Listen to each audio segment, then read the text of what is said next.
नमस्कार शेतकरी मित्रांनो, मी भरत राठोड आणि स्वागत करतो तुमच्या सर्वांचं माझ्या भरत राठोड यूट्यूब चॅनलवर. मित्रांनो, यावर्षी खूप सारे शेतकरी मला फोन करून विचारत आहे की तुम्ही यावर्षी गवार हे पीक लावलेले आहे की नाही. मित्रांनो, मी दरवर्षी गवार हे पीक लावतो. यावर्षी दरवर्षी कापूस गवार अशा प्रकारचे मी पीक लावतो आणि यावर्षी कापूस मी लावलेले नाही. त्याच्याऐवजी मी तूर हे पीक लावलेलं आहे आणि गवार या दोन पिकांची यावर्षी मी लागवड केलेली आहे. तर मित्रांनो, माझ्या गवार या पिकाला किती दिवस झाले, कोणती गवार लावली, कशा पद्धतीने लावली आणि अजून त्यांना मटेरियल दिलं की नाही, फवारणी केली की नाही, याची संपूर्ण माहिती आपण या व्हिडिओमध्ये जाणून घेणार आहोत. तर चला, मी तुम्हाला माझ्या गवार हे दाखवतो. नमस्कार शेतकरी मित्रांनो, ही मी लावलेली गवार आहे. मित्रांनो, या गवार पीक लावून मला जवळपास 15 दिवस झालेले आहे.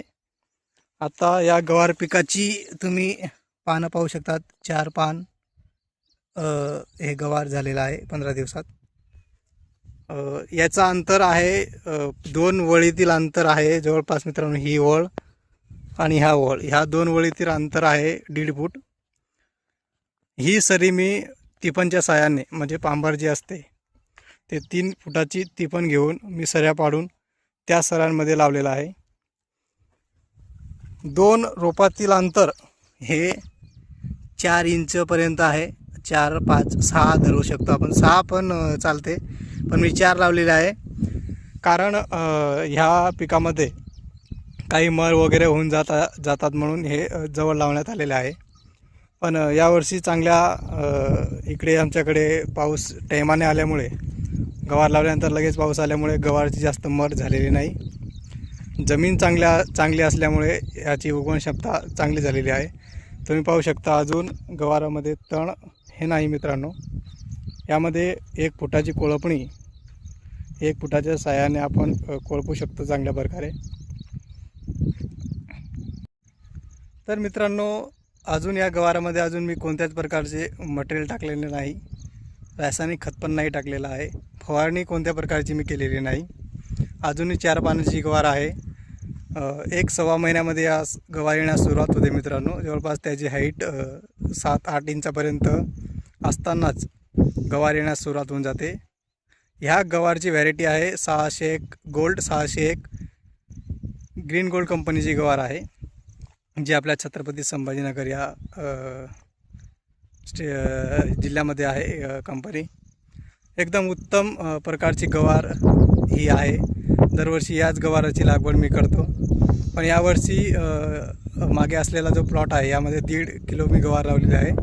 त्यातून 601 ही 1 किलो आहे आणि स्वाती 444 प्लस ही एक नवीन व्हॅरायटी मी इथं लावलेली आहे. मित्रांनो, ती व्हॅरायटी कोणत्या कंपनीची आहे ती मला माहिती नाही, पण स्वाती 444 प्लस हे त्याचं ब्रँड नेम आहे.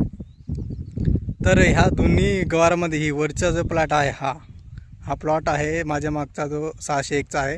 आणि जो तो कोपऱ्यात प्लॉट दिसतोय त्या कोपऱ्याचा, तो तिथं कोपऱ्याचा, ते आहे स्वाती 444 प्लसचा.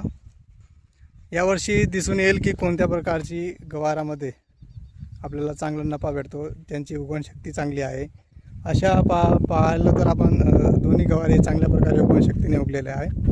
पण त्यांना लागणारा लाग वगैरे यांमध्ये आपण सर्व फरक करून त्यांच्यावर येणारे रोग, कशा प्रकारच्या बुरश्या त्यांना लागतात, किती कालांतराने या बुरशांचं प्रमाण त्यांच्यावर दिसून येतो आणि कोणत्या औषधाने ते जाईल किंवा कोणत्या औषध त्यांच्यावर प्रभावी ठरेल. प्रत्येक वाणामध्ये एक जेनेटिक्स चेंजेस असते. त्यानुसार त्यांमध्ये असलेली शक्ती, त्यांची प्रतिकारशक्ती ही ठरलेली असते. मित्रांनो, तर अजून गवार फक्त लावलेले आहे, 15 दिवस झालेले आहे. येणाऱ्या त्यांच्या विविध आपण याचा आढावा घेत व्हिडिओ तयार करणार आहे.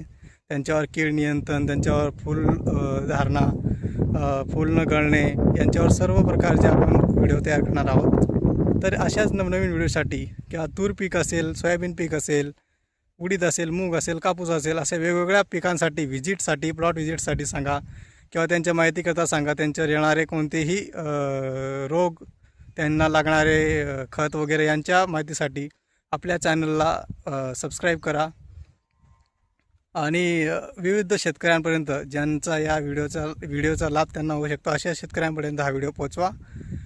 एवढीच आशा करतो. भेटूया नक्की पुन्हा नवीन व्हिडिओत. धन्यवाद.